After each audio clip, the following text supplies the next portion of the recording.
গাড়ি বাড়ি গহনা কিছুই যাবে না, সঙ্গে যাবে শুধু ৩.৫ হাত মাটি। মাটির দেহ মিশে যাবে মাটিতেই।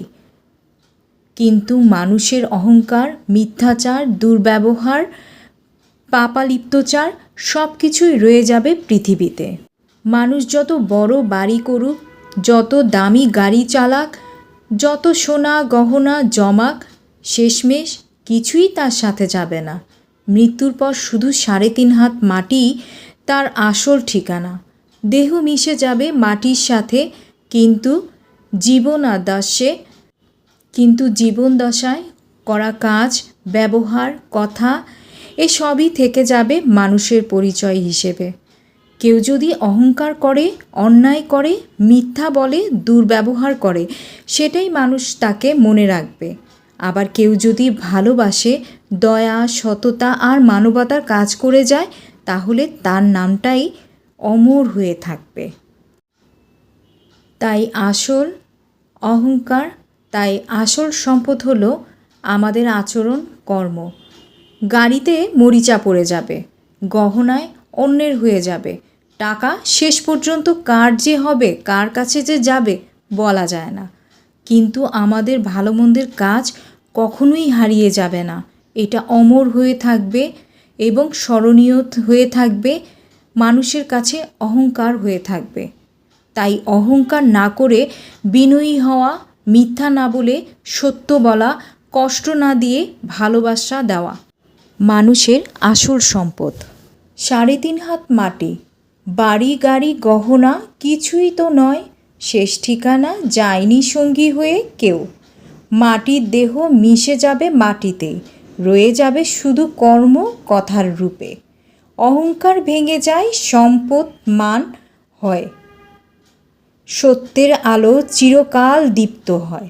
দয়া, ভালোবাসা, বিনয়ী আচরণ এগুলোই রাখে মানুষের অমরণ। তাই জমাও না শুধু ধন সম্পদ, তাও সৎকর্ম করে অন্তরে শান্ত। ৩.৫ হাত মাটি সবারই ঠিকানা, ভালোবাসাই হোক জীবনের মানা।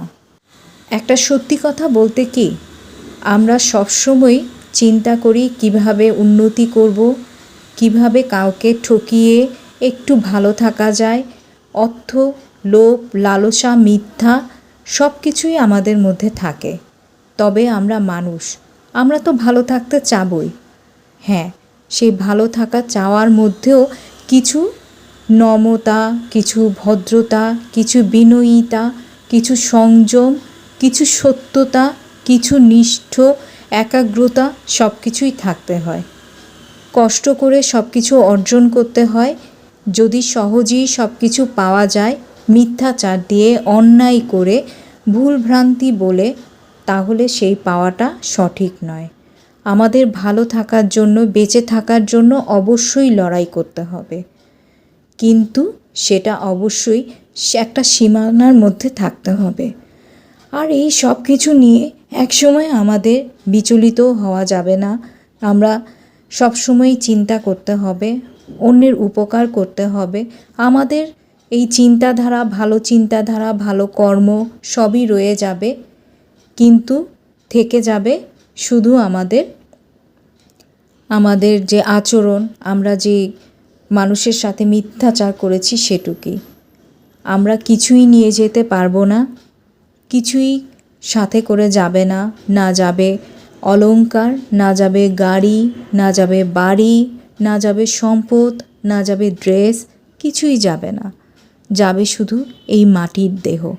মাটির দেহ এই পচনশীল, এই দেহটা নিয়ে অনেক সময় আমরা অহংকার করে থাকি, কিন্তু এই অহংকারটুকু রয়ে যাবে মানুষের মনে, কতটুকু আঘাত পেল। তাই আঘাত দেওয়া যাবে না। সব সময় শালীনভাবে চলতে হবে, মিথ্যাচার করা যাবে না, সব সময় সত্যর পথে চলতে হবে। এই ভাবনাগুলো মানুষের মধ্যে থাকলে মানুষে কখনোই খারাপ কাজ করতে পারে না। আমরা মৃত্যুর নামটা ভুলেই যাই, মৃত্যুবরণ করতে হবে আমরা ভুলেই যাই। যদি আমরা এই কথাটা মনে রাখতাম সর্বক্ষণ, তাহলে আমরা কখনো অন্যায় কাজ করতে পারতাম না। আমরা আমাদের চেতনায় সত্যবাদিতা, ভালো কাজ, নিয়ামত সব কিছুই আমাদের মাথায় থাকতো।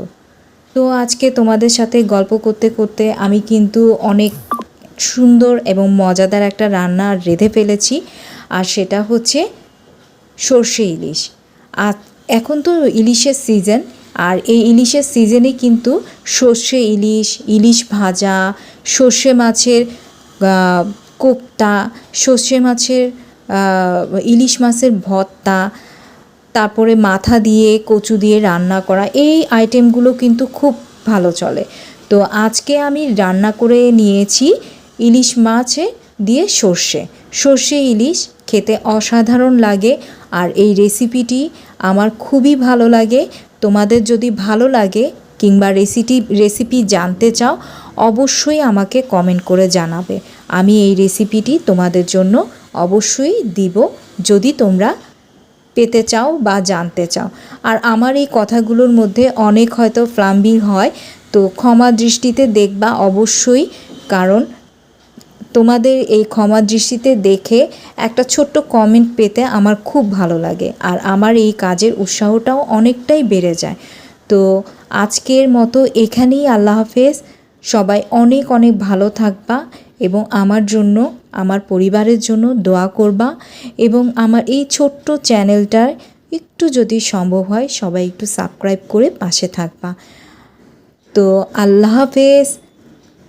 নতুন কোনো ভিডিও দেখার জন্য আবারও চলে আসব, আবারও তোমাদের বিরক্ত করব। আল্লাহ হাফেজ।